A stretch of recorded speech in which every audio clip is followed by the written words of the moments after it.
Hello everybody, now today I will be comparing two types of cameras. They are both cameras, but they are both very different types of cameras. Now I will be comparing the typical digital compact camera to a DSLR. Now it sounds a little unfair, doesn't it, to compare a little small digital camera versus a DSLR camera, which is almost more superior in every aspect. Now, I'm not here to talk about how bad digital compacts are compared to DSLRs, but then I've heard quite a few people, especially those who are new to photography, they will ask, what's the big difference between getting a compact and a DSLR? A DSLR is so huge, it's so bulky, it doesn't make any sense to get such a big camera. Won't a digital compact be enough?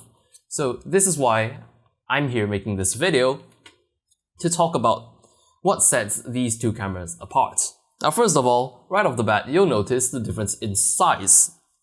Now yes, digital compacts are much smaller in size, so they are much more portable, so you can just slip them in your pocket. Good pocketability. Now DSLR, good luck fitting this in your pocket.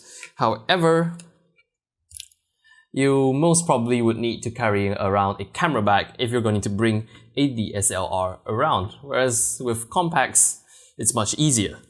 But however, the small form factor and the small size does come at a bit of a price. Now, for a start, the grip isn't all that comfortable. Now, it kind of feels awkward trying to grip a digital compact, because for one, if you have big hands, you don't really know where to wrap your hands about.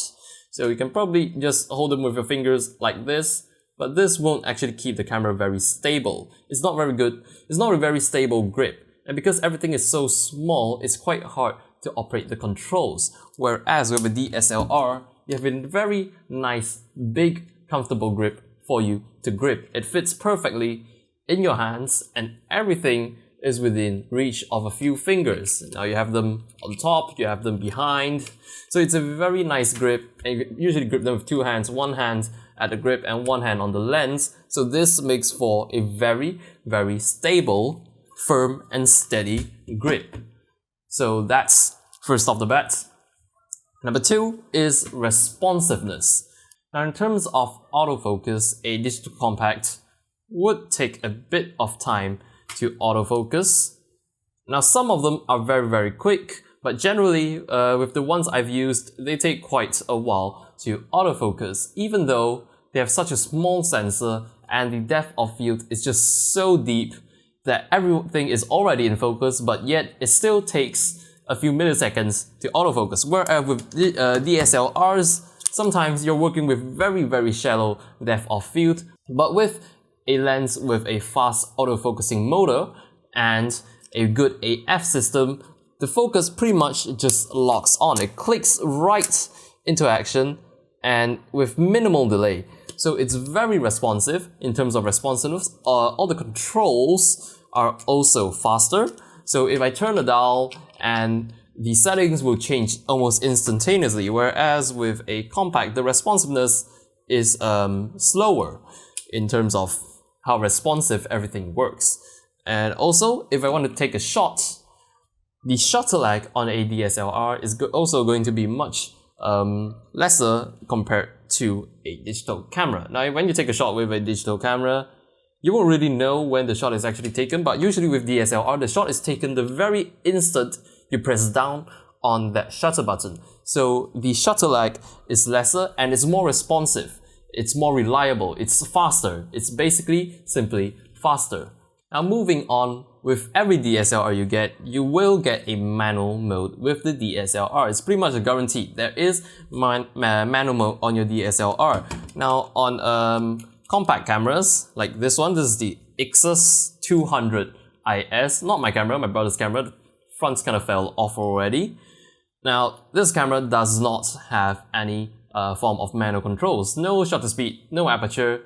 You do get control over the ISO, but that's pretty much it. Now, quite some digital compact cameras nowadays do come with a manual mode, but it's pretty much limited to the higher and prosumer digital compact cameras. If you're working with the standard point and shoot type, I'm talking about the typical kind, you won't get manual controls on the camera. Now in my opinion, without manual control in photography, you're actually losing out quite a lot in the joy of taking photos. Now without manual control, it really takes a lot away from your photography, because only with auto mode, the types of pictures you can get are very limited. You don't have creative control over your own images, whereas with manual mode, you can have the image exactly as you want it to turn out. Now, one thing I've noticed for all digital compact cameras is that once you start recording your video, you can't zoom the lens in and out. So this can be frustrating. Now, some do have autofocus in video, but usually it doesn't really work very well. So with a DSLR, you have manual zooming. That means in video, you can zoom as you like, and you have manual focus. It's a very responsive manual focus because most of the lenses have a mechanical manual focusing system, so it's analog, it's foolproof. Whereas once I start recording video on this, I can't really zoom in or zoom out or adjust the focus manually by myself, which can be quite frustrating if you're trying to make a video. Furthermore, the low light performance on a DSLR and a compact camera will also be very, very different. Now again, I am talking about mainstream compact cameras. I'm not talking about the advanced compact cameras like the Sony RX1, which actually has a full frame sensor in it. No, I'm talking about the old school compact cameras with a small sensor, not the premium mirrorless compact kind. So these compact cameras have a very small sensor in them. So when it comes to low light, these things can't really take very clear photos at all. Now, in fact, I'm going to be showing you a few photo comparisons on screen. With a DSLR, you can get still fairly nice photos at high ISOs and you retain more detail. However, with a digital compact camera, with this one, I'm starting to get horrible grain at ISO 400, even more horrible at ISO 800, 1600 is already unusable. It also has a 3200 ultra boost ISO setting, which absolutely looks like crap. Now compare 3200 on this compared to a DSLR. Now it's a huge difference, mainly because of the sensor size. DSLRs, even APS-C DSLRs have much bigger sensors compared to digital compacts. So the individual pixels are bigger, so they can receive more lights, hence giving you better tonal range, better dynamic range, better details, less noise overall in low light. Which also brings us to sharpness and resolution. Generally speaking, DSLRs will give you much sharper images compared to digital compact cameras, mainly because of, again, the sensor is bigger, so your resolution will be better. And of course, the lens. Particularly with DSLRs, you will get lenses with much better optics than digital compact cameras. Of course, we also have bokeh. Now, bokeh is pretty much a characteristic of large sensor cameras, mainly DSLRs and some mirrorless cameras, but with a small digital compact like this, it's almost impossible to get decent bokeh. Because for one, the sensor is tiny.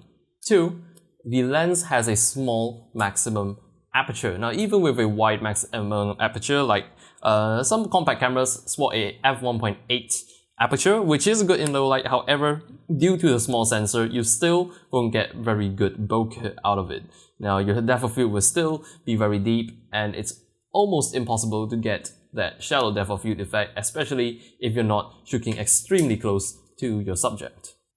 Now, with DSLRs, you can shoot RAW. Now, compact cameras, not so much. The standard consumer compact cameras don't come with RAW abilities. However, some higher end ones do, like some power shots and some more premium compact cameras. You will get RAW, but technically with DSLRs, the RAW you get is going to be much better and will contain much more detail compared to, let's say, a RAW file from a compact camera.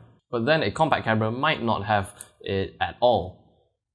Moving on, we have the dynamic and tonal range, which I've talked about earlier in ISO, but generally with digital SLRs, the better sensor will give you much more dynamic range and also better tonal range, especially if you're moving up the ISO range. Now, of course, with DSLRs, if you move up your ISOs, your dynamic and tonal range will degrade drastically. However, again, compared to small sensor cameras, it's superior. Now, one of the biggest and best features of a DSLR, in my opinion, is the ability to use interchangeable lenses. So you can take out your lens and you can use another lens with it depending on what you want to do. So you can pick the best lens for what you are shooting and you will get a very good result because you're going to be using a specialized lens, and the lens will be of much better quality than the fixed motorized zoom lens of a digital camera. Now, these lenses don't really have great optics and they usually have small maximum apertures and they don't perform very well. So with these lenses, let's say if you want to shoot low light, you can just switch to a fast prime with a very wide aperture like this. 50mm has a wide aperture of f1.4, so it will greatly increase the performance of your camera in low light. Whereas with this, you are stuck with that one lens that comes with the camera. And one thing I noticed about these lenses is that you can't really focus quite close when you are zoomed in. And when you zoom in, your image quality degrades quite a lot. Now, that won't be the case with DSLR lenses, but with these, especially when I zoom in, I cannot focus at anything at close distance. So even at fairly wide distance, I still can't nail focus.